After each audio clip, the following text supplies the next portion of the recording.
Muy buenas a todos, chicos. En este vídeo vamos a analizar el término crisis de deuda. En primer lugar analizaremos el concepto, definiéndolo y diciendo qué es. Estableceremos la diferencia entre deuda corporativa y deuda soberana. Hablaremos de los costes y beneficios de suspender el pago de deuda, o lo que es lo mismo, hacer un default selectivo. Y en último lugar estableceremos una pequeña correlación entre la coyuntura actual con el COVID-19 y las consecuencias de impagar la deuda y qué relación tienen ambos términos. Bueno, en primer lugar, ¿qué es? Una crisis de deuda se da cuando, a nivel general, empresas o economías son incapaces de seguir haciendo frente a las obligaciones que han contraído. Es decir, no pueden pagar el montante inicial que le han prestado, porque las economías se financian y las empresas se financian, emitiendo bonos corporativos en el caso de las empresas, o acciones también, y tampoco son capaces de devolver los intereses de esa deuda contraída. Por lo tanto, es una situación muy compleja.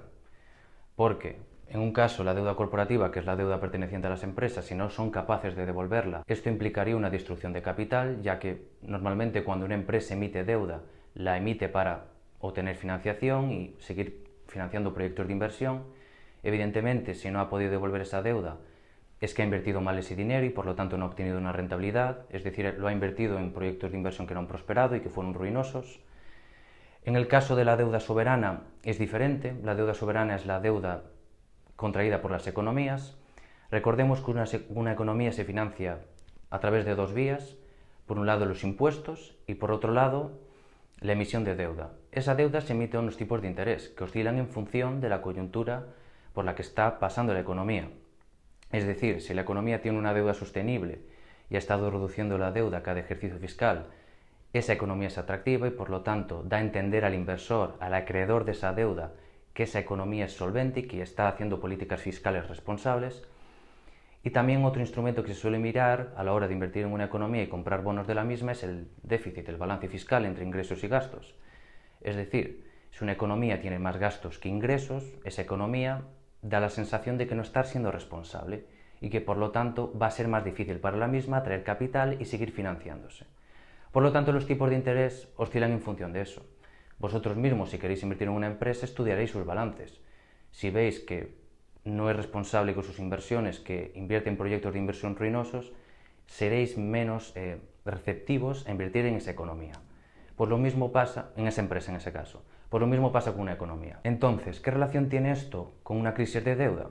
Pues muy sencillo. Es decir, si una economía no puede seguir aumentando sus ingresos y no puede dar salida a esa deuda, tiene un problema y por lo tanto muchas veces incurre en impagos, como por ejemplo lo que le está pasando actualmente a Argentina, que hace poco más de un mes ha declarado un default, es decir, un impago de intereses por valor de 508 millones de dólares americanos, y eso implica que los acreedores puedan tomar acciones jurídicas o en un futuro dejar de invertir en esa economía, y eso perjudica a la economía, porque recordemos que la emisión de deuda es uno de los instrumentos que utiliza una economía para financiarse. En cuanto a los costes y beneficios de suspender la deuda, costes muchos. Beneficios solo diría que uno, que es que te prestan el dinero y te olvidas de pagar los intereses y el montante que te han prestado. Los costes, a nivel jurídico, pues que el acreedor puede tomar acciones legales y jurídicas por el impago de esa deuda, y también de credibilidad, es decir, en un futuro, si yo me quiero seguir financiando en los mercados de deuda, como Estado, como economía, va a ser más difícil para mí. ¿Por qué? Porque si he realizado impagos en el pasado, ¿por qué un acreedor en el futuro va a seguir invirtiendo en mí? Sería estúpido, ¿no? Entonces, en este caso, es perjudicial en el futuro, aunque en el corto plazo sí que te puedes beneficiar porque no pagas esa deuda, pero evidentemente si ganas esa fama de no devolver el dinero que has prestado, es difícil que un acreedor en el futuro pueda confiar en ti. ¿Qué relación tiene con la coyuntura actual? Pues hay muchas relaciones, es decir, con la coyuntura económica actual, donde en los dos pasados meses de marzo y abril hemos estado confinados, muchas empresas han tenido que ver que su actividad económica se ha paralizado por completo. Eso ha provocado que no hayan podido seguir generando márgenes.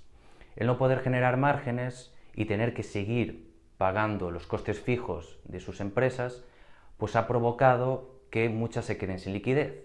Y esa liquidez o esa falta de liquidez también se traslada a la hora de no poder pagar las obligaciones. Es decir, si tú no tienes dinero o no estás generando márgenes porque tu actividad se ha parado por completo, no puedes devolver esas deudas que has contraído.